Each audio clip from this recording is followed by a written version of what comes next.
Question-réponse, nous y sommes. Eh bien, c'est l'apôtre Richard Fila Saint-Eudes qui revient avec le thème écothéologie, qui est donc le rapport entre Dieu et la nature. L'homme ne devrait pas adorer la créature, plutôt le créateur. Dixit l'apôtre Richard Fila Saint-Eudes. Vos réactions au 06 706 32 32, 06 706 32 32, juste après ce récapitulatif de l'apôtre Richard Fila Saint-Eudes.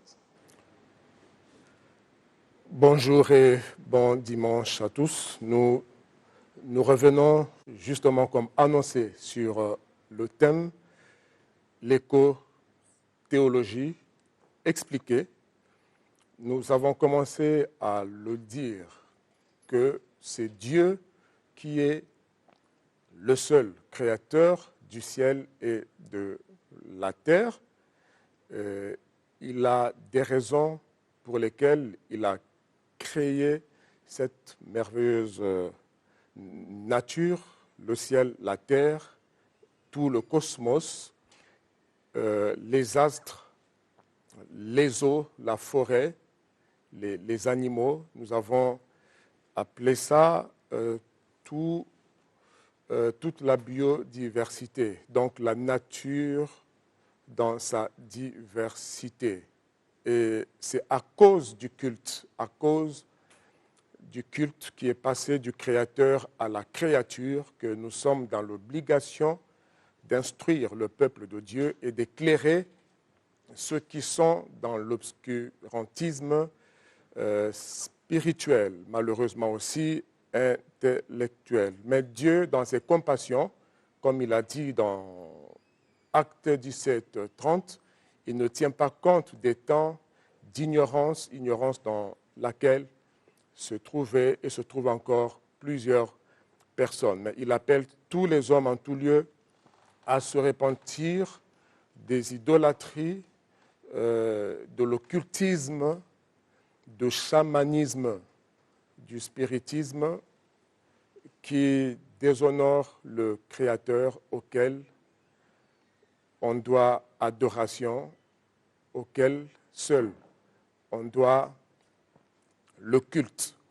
Et Dieu comprend très bien, nous l'avons dit, et toujours dans Actes 17, 30 et 29 avant 30, il ne tient pas compte, il a laissé que les hommes le cherchent en tâtonnant, bien qu'il ne soit pas loin de nous. Et c'est la raison pour laquelle il peut encore parler aujourd'hui par la bouche des hommes que nous sommes, parce que il est écrit que les idolâtres, les magiciens et bien d'autres n'hériteront pas du royaume des cieux. Il y a bel et bien un jugement contre tout sataniste, contre tout magicien, tout comme les autres. Nous nous arrêtons à cela parce qu'il en est question dans notre thématique.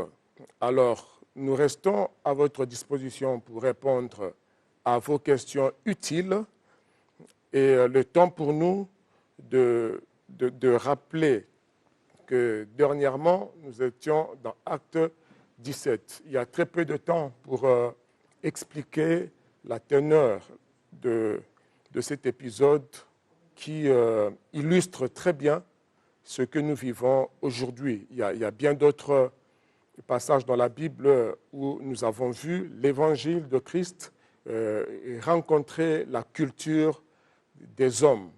Et l'exemple, l'illustration la plus nette est dans Acte 17. Mais nous voyons un peu partout dans Acte 18 où Philippe, l'évangéliste qui entre dans une ville de Samarie, qui rencontre un magicien qui étonnait les gens par ses actes magiques.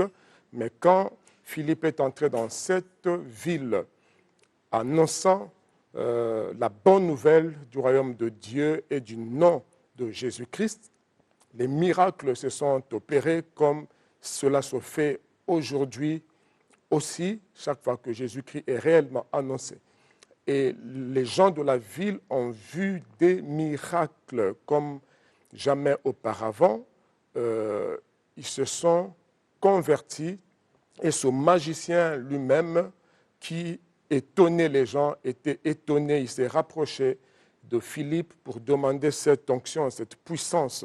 Il croyait qu'on l'achetait avec de l'argent, mais les apôtres, on lui a dit que l'onction, la puissance, ça ne s'achète pas.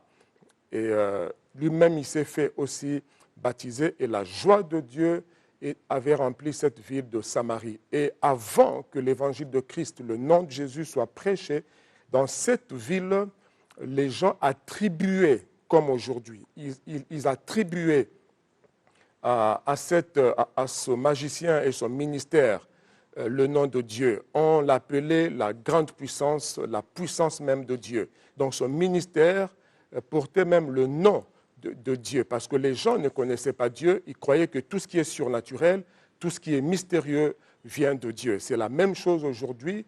Les gens sont éblouis, ils sont étonnés par des visions, par certaines pseudo-prophéties. Ils pensent que toutes les visions, tous les messages d'ordre surnaturel viennent de Dieu. C'est à défaut de Dieu, à défaut de Jésus, faute de connaissance, le peuple périt. Et c'est comme ça que le chamanisme, le chamanisme, ce sont les chamans. Ce sont des personnes qui se font passer pour des médiateurs entre les humains et certaines divinités, où ils prétendent même être les médiateurs des dieux. On les appelle aussi des médiums. Ils ne se cachent pas qu'ils sont sorciers, ils sont magiciens, ils ont des pratiques occultes, ce sont des intermédiaires. Ça marche avec les gens qui sont dans le sommeil spirituel, qui sont dans l'ignorance, et ce n'est pas sans conséquence. Dans le domaine de la délivrance où nous exerçons par la puissance du Saint-Esprit, nous prions pour des familles aujourd'hui bloquées de génération en génération parce que les parents, les grands-parents se sont livrés à ces pratiques. Allô, le Seigneur peut vous délivrer êtes en direct de du cela. 210. Je voulais poser la question à l'apôtre là. Allez-y. Oui, j'ai au moins 3 questions à poser à l'apôtre. C'est une question seulement. Juste une question. Oui, allez-y.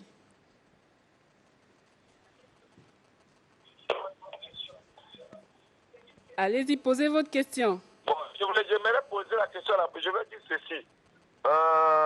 Lorsque Moïse est venu pour... Oui, Moïse est venu pour prendre les enfants d'Israël en Égypte. Mais non, Jésus est venu a dit, je ne suis pas venu pour tout le monde, je suis venu juste pour les brebis égarées d'Israël. Qui me cite parmi les 12 apôtres de Jésus, qui est africain? Qui est africain? C'est ça votre question? Parmi les 12 apôtres de Jésus, qui est africain? Je crois que c'est ça. C'est ça la question. Je ne suis pas venu vous choquer,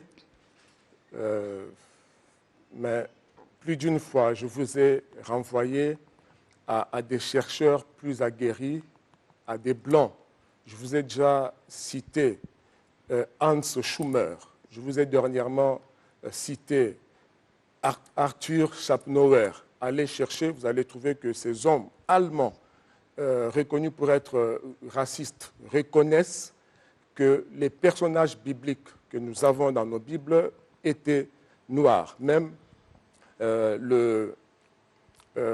Martin Luther King a parlé du phénotype noir ou africain. Alors, je répète que nous ne prêchons pas la race, mais la grâce. Donc, même si ce n'est pas aisé, croyez-moi, le 3/4, ou j'ai envie de dire tous les personnages bibliques étaient des noirs. Mais ne vous attardez pas sur ça. Noir ou blanc, ce n'est pas ce qui est plus important. Noir ou blanc, ce n'est pas ce qui est le plus important. Apôtre-nous pendant cet appel. Je vous en prie. D'accord. Oui. Vous êtes en direct. Bonjour. Bonjour. Vous avez une question à poser? L'apôtre Richard Fila vous écoute. Une question. Bon, l'apôtre nous explique que même les magiciens, bon, ils seront jugés autour. Bon, mais non, ils seront jugés a donné ce pouvoir-là. Donc, ce qui veut dire le mal, ce n'est pas Dieu qui a fait. Je pense que c'est Dieu qui a créé le mal et le bien. Donc, le jugement, qu'est-ce qui prouve qu'il y aurait un jugement pour cela? Pour les magiciens, qu'est-ce qui prouve? Parce qu'il ne faudra pas que conscient qu'ils soient aliénés. Donc, Merci, apôtre. Il veut savoir, et vous avez dit que les magiciens aussi seront jugés. Donc, qu'est-ce qui prouve qu'ils seront jugés? Parce qu'à l'entendre, il dit que c'est Dieu qui a créé le mal aussi. Bon, je suis foncièrement chrétien, disciple de Christ.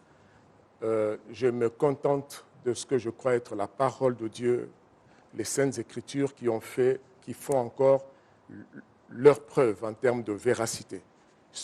Pour tout chrétien, pour ceux qui croient que Christ est vivant, qu'il est ressuscité et que sa parole est la vérité, dans Galates, dans Apocalypse, un peu partout dans la Bible, je viens de lire là, lisez Acte 8, lisez Acte 13, vous allez voir Paul en face des magiciens, il a dépouillé, il a frappé même d'aveuglement. Dans Acte 14, vous allez voir que Paul arrive dans une île de Paphos.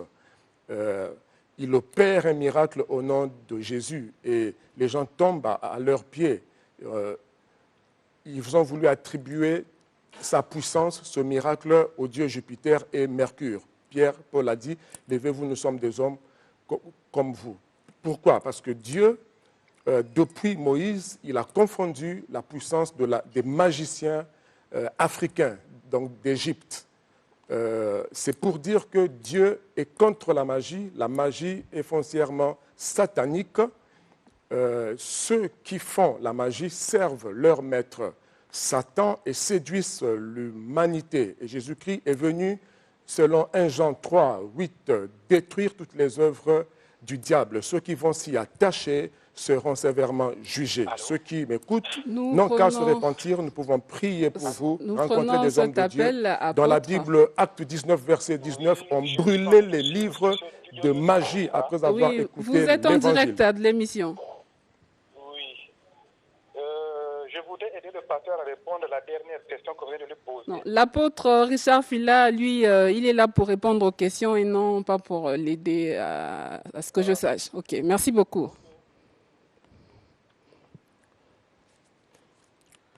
Apôtre, il y a un téléspectateur qui nous écrit et il veut comprendre le passage de Genèse 4, les versets 16 à 17.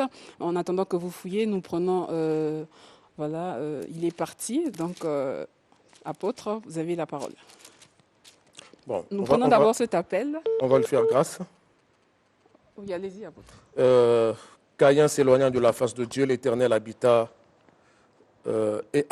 dans la terre de Nod, l'Orient. Caïn connut sa femme et connut, etc. Il bâtit. Bon, je ne sais pas ce qu'il veut savoir par là.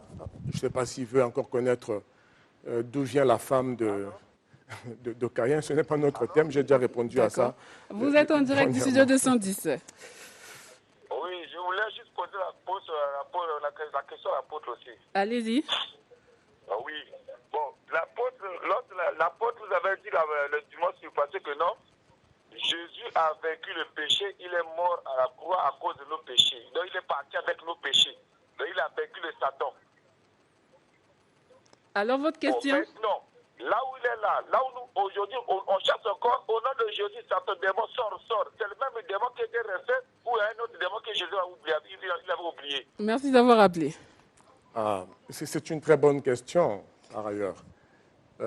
J'avais dit que Dieu nous veut responsables. Et il nous veut responsables de nos actes. Il a dit, je mets devant toi la vie et la mort, choisis la vie. Dieu n'est pas venu remplacer notre conscience, mais il éclaire notre conscience par sa parole en nous laissant le libre arbitre. Quand la Bible dit tout est accompli, Jésus a vaincu Satan. 2 Colossiens 14, 15. Il a dépouillé les œuvres des ténèbres. Tout pouvoir m'a été donné dans le ciel, sur la terre. Je vous ai donné ce pouvoir. Alors, il faut prendre ce pouvoir, combattre et vaincre le péché et vaincre Satan. Naturellement, nous sommes potentiellement vaincus par les puissances de Satan, le péché, les œuvres de la chair, la sorcellerie, les malédictions. Mais Christ est mort pour nous donner la clé, son nom, son esprit, sa parole. Il a dit, venez à moi, vous tous qui êtes chargés et fatigués. Ceux qui viennent, il leur dit, je vous ai donné le pouvoir de marcher sur toute la puissance de l'ennemi et rien ne pourra vous nuire. Il faut venir prendre dans la parole, à la croix, en écoutant ce que nous vous disons, croyez en Jésus-Christ, alors vous prendrez les clés du royaume, les armes de Dieu, comme dans Éphésiens chapitre 6, verset 9 jusqu'en bas, pour combattre les œuvres des ténèbres. Cela n'est pas l'apanage des initiés. Quiconque croit en tant que disciple reçoit au nom de Jésus ce pouvoir de chasser les démons. À peine hier, vous allez encore dire que moi, c'est le pasteur. Nous avons exercé la délivrance d'une dame rien qu'au nom de Jésus. Je vous épargne ça parce que vous allez dire que c'est le pasteur. Nous avons des gens nouvellement convertis, gagnés à Christ. Nous leur avons dit ces choses. J'ai encore en mémoire plusieurs exemples, plusieurs témoignages des personnes, à peine 3 jours, 4 par là. Nous leur avons dit, comme tu as renoncé à ta vie passée, au péché, tu as accepté Christ, si les mêmes sorciers reviennent la nuit, n'aie pas peur. Tu peux les chasser désormais au nom de Jésus. Et cela n'a pas tardé. 3e nuit, ils sont venus et Dieu lui a ouvert les yeux. Il a appliqué ce que nous lui avons dit. Il a chassé ces sorciers et il les a vus de ses yeux. Et plusieurs personnes jusqu'à aujourd'hui expérimentent encore cela. Mais pour que ça marche, il faut croire, il faut prendre, s'approprier l'œuvre de la croix, la personne de Jésus encore vivant aujourd'hui qui dit « Je me tiens à la porte et je frappe. Si quelqu'un entend ma voix, j'entrerai chez lui. » Tant que vous entendez cette voix, vous pouvez vous repentir, accepter Jésus et vous allez voir que ça marche. Vous êtes en direct studio 210. Allô? Oui, vous êtes en direct studio 210. Bonjour. Bonjour. J'aimerais poser une question au pasteur. Allez-y. Oui. J'aimerais qu'il essaye de nous expliquer un peu ce que dit Ésaïe 45, du verset 6 à 7. Ésaïe 45. Oui, du verset 6 à 7. Si c'est dans notre thème, il n'y a pas de problème. Ésaïe 45 Verset 6 à 7. Okay. Ésaïe 45, 6 à 7. C'est afin que l'on sache du soleil levant au soleil couchant qu'à part moi, il n'y a point de Dieu. Je suis l'Éternel. Il n'y en a point d'autre. Je forme la lumière et je crée les ténèbres. Je donne la prospérité et je crée l'adversité. Moi, l'Éternel, je fais toutes ces choses. Certainement que ce frère a cru que quand Dieu dit qu'il crée l'adversité, ça veut dire qu'il crée, il suscite le mal que nous voyons partout. Dieu a une pédagogie. Il est même, je peux l'aider. Dieu a dit qu'il n'y a pas de malheur qui arrive sans qu'il l'autorise ou permette. Alors, c'est encore la loi de la causalité, la cause de la cause. Alors, Dieu peut permettre, comme il a permis le malheur dans la vie de Job, tout ce que Dieu permet de bon comme de mauvais pour nous a une valeur pédagogique. Dieu veut toujours nous instruire dans tout ce qu'il dit et il reste souverain. Il suscite même le voleur dans la vie de certaines personnes, même les brigands, pour leur apprendre soit l'orgueil, la vanité de certaines choses. Donc, on doit se garder, on doit se réserver de juger Dieu. On ne connaît pas ses voies, mais ce que nous savons, quand Dieu permet un malheur, il a un but à atteindre. Ce n'est pas que... Quand Dieu permet un malheur, il a un but à atteindre. Nous allons prendre ce dernier appel. Nous allons prendre ce dernier appel, apôtre. Vous êtes en direct du studio 210. Ok, c'est bon. La question que je voulais poser à l'apôtre. Oui, allez-y, posez votre question. Je pose la question à l'apôtre. Pourquoi, en forçant de prier Jésus... Est-ce que vous pouvez un peu parler fort? On vous entend à peine. Et en plus, si les missionnaires n'ont pas venu avec la Bible, comment il allait faire pour... Quelle est votre question? Est-ce que vous pouvez reprendre votre question? Voilà, il est Bon, parti. écoutez, je crois. je suis revenu sur ce thème éco-théologie pour simplifier aussi certains termes que nous rencontrons partout. Pourquoi ne pas s'instruire un peu? L'éco-théologie, c'est l'écologie selon Dieu. C'est Dieu qui a créé. C'est un peu de la théologie naturelle. Ces tentatives humaines de chercher à comprendre Dieu, les voies de Dieu au travers de la nature. Encore une fois, pour des raisons pédagogiques, Dieu, la Bible dit tout ce qui a été écrit, l'a été pour notre instruction. Et Jésus lui-même, vous allez remarquer qu'il a beaucoup utilisé les paraboles naturelles pour expliquer le plan de Dieu, le royaume de Dieu. Il a beaucoup utilisé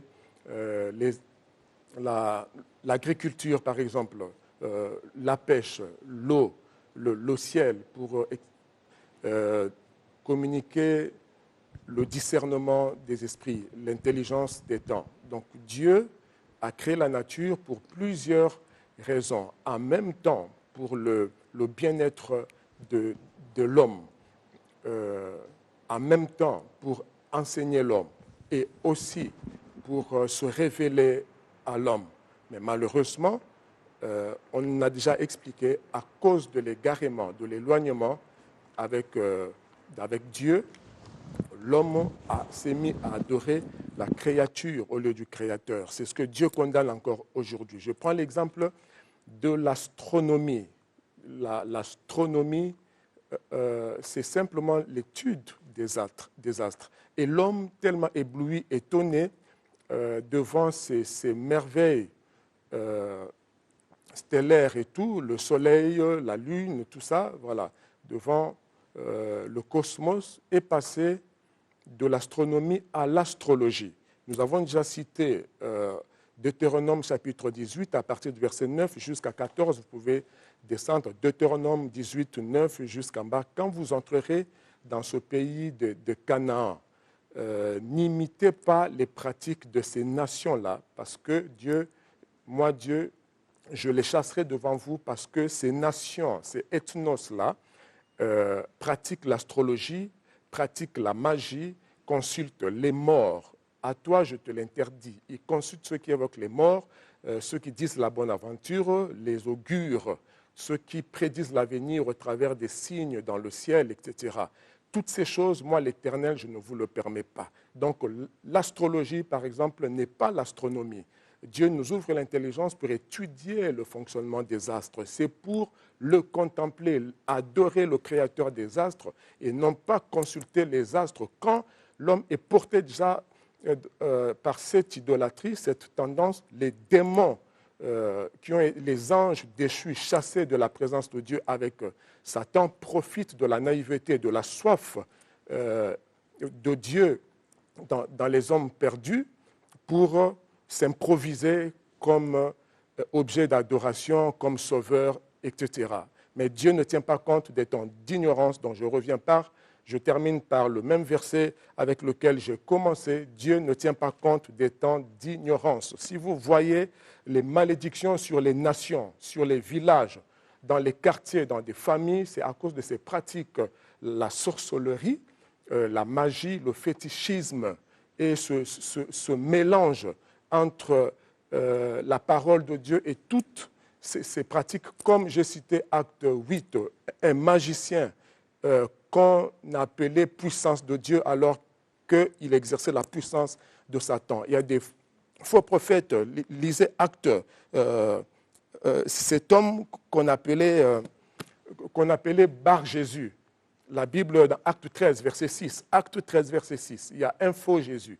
On le présente comme faux prophète, magicien, qui s'appelait Bar Jésus. Il s'opposait même à l'apôtre Paul parce qu'il était en train d'annoncer la bonne nouvelle à une autorité comme nous faisons ici. Ces esprits n'aiment pas que nos autorités connaissent l'évangile et soient sauvés. Ils sont là, les magiciens aiment les entourer pour faire obstacle à la bonne nouvelle et à leur salut. Paul avait eu affaire à un comme celui-là, un faux prophète magicien, mais la puissance de Dieu a frappé d'aveuglement ce magicien. Alors il y a des faux prophètes, il y a des faux hommes de Dieu qui qui mélangent l'évangile avec des pratiques interdites dans la Bible. C'est ce qui se passe encore aujourd'hui. Nous allons y revenir sous un autre thème, certainement le dimanche prochain, Dieu voulant. Retenez tous ces passages que nous vous avons donnés. Nous avons juste voulu faire la différence entre l'écologie, ce que Dieu a créé comme nature. Ça ne doit pas être adoré, on ne doit pas prendre des morceaux de bois pour s'agenouiller et invoquer qui que ce soit dans la merci nature. beaucoup. Que Dieu vous bénisse. Merci beaucoup, apôtre. Nous répondrons au 06 903 51 14. Que Dieu vous bénisse. Merci beaucoup, apôtre Chafi.